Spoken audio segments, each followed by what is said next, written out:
말씀으로 하루를 여는 복된 새벽에 하나님께서 우리에게 주시는 귀한 말씀은 구약성경 욥기서 36장 1절에서 3절까지 되겠습니다. 온라인으로 동참하는 여러분도 다 함께 성경을 열어주시고 함께 말씀 속으로 들어가 보실까요? 엘리후가 말을 이어 이르되 나를 잠깐 용납하라. 내가 그대에게 보이리니 이는 내가 하나님을 위하여 아직도 할 말이 있음이라. 내가 먼 데서 지식을 얻고 나를 지으신 이에게 의를 돌려보내리라. 아멘.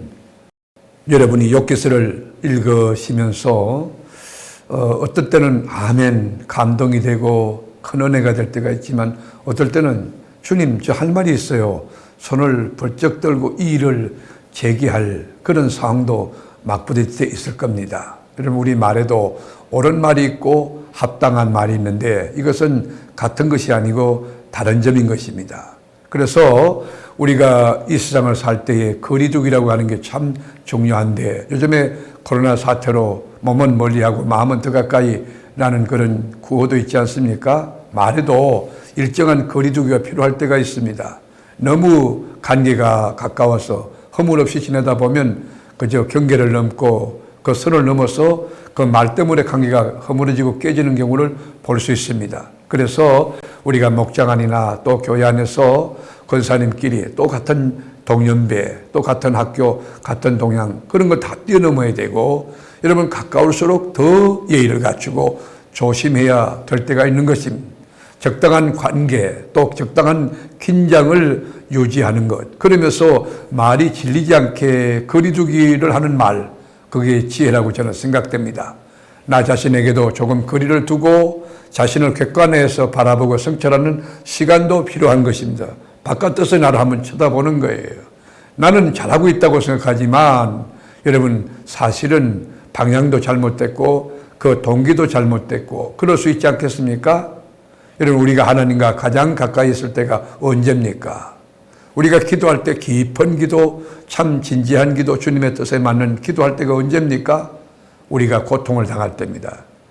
질고의 깊은 고통이 왔다든지 물질의 문제든지 관계가 깨어졌을 때 그 고통 가운데 우리가 도저히 생각할 수 없는 놀라운 세계가 일어날 수 있음을 그리고 하나님을 더 신뢰할 수 있음을 우리는 느낄 수 있습니다.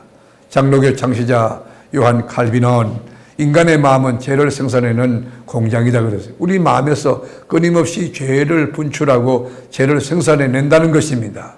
여러분 욥이 얼마나 의로운 사람이에요. 하나님도 인정했지 않습니까?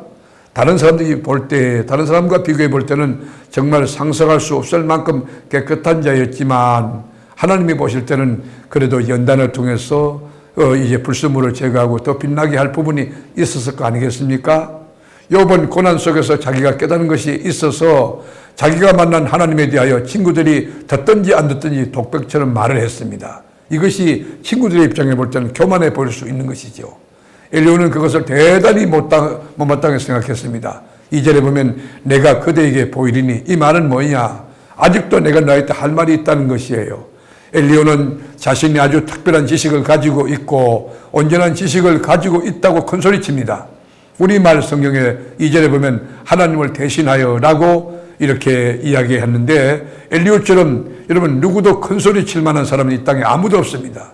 고린도 전서 13장에 보면 우리가 이 땅에 있을 때는 말하는 것이나 깨닫는 것이 다 어린아이 유아와 같다고 성경은 우리에게 정언하고 있습니다. 매우 제한적이다는 것이에요.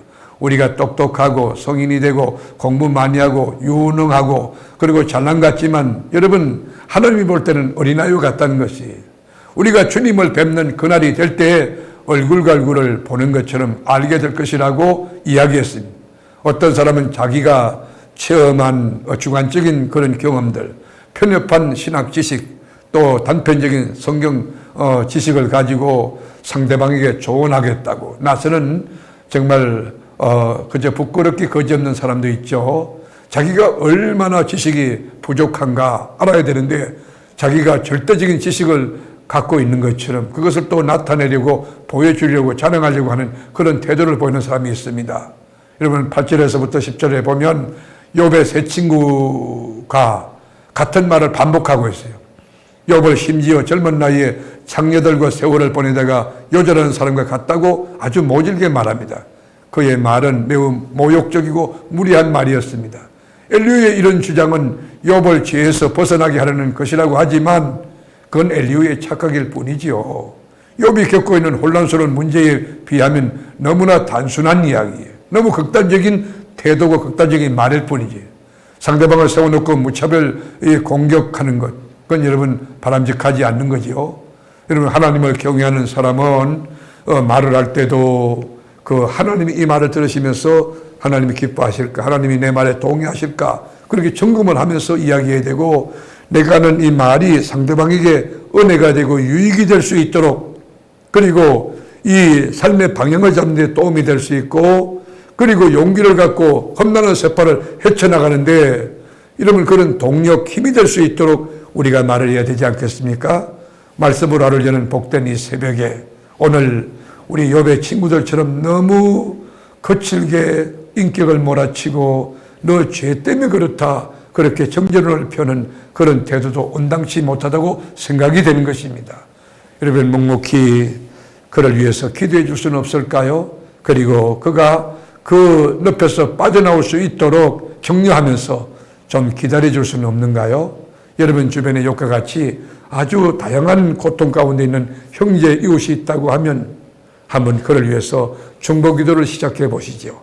그리고 하나님 살아계신다고, 그리고 나 부족하지만 당신 위해 주님의 이름으로 기도하고 있다고 그렇게 진실하게 말씀하고 그렇게 또 기도하면 하나님의 선한 길로 그 늪에 빠진 분을 건져내실 그 역사가 있을 걸로 믿습니다. 오늘도 말씀 속에서 이제 주님과 함께 동행하는 여러분의 삶이 너무 행복하고 기쁨이 넘치는 승리 하루가 되기를 주님의 이름으로 축복합니다. 기도하겠습니다.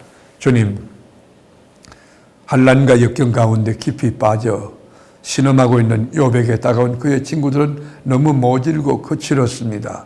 주님, 우리가 욥의 친구들이 아닌가 한번 생각해 보게 하시고 모든 사람과 더불어 화평하며 따뜻하며 사랑하며 격려하며 또 위로하며 또 하나님의 사람으로서 주님의 말씀을 들려주는, 주님의 음성을 들려주는 좋은 친구, 좋은 이웃이 되도록 은혜와 긍휼을 더하여 주옵소서.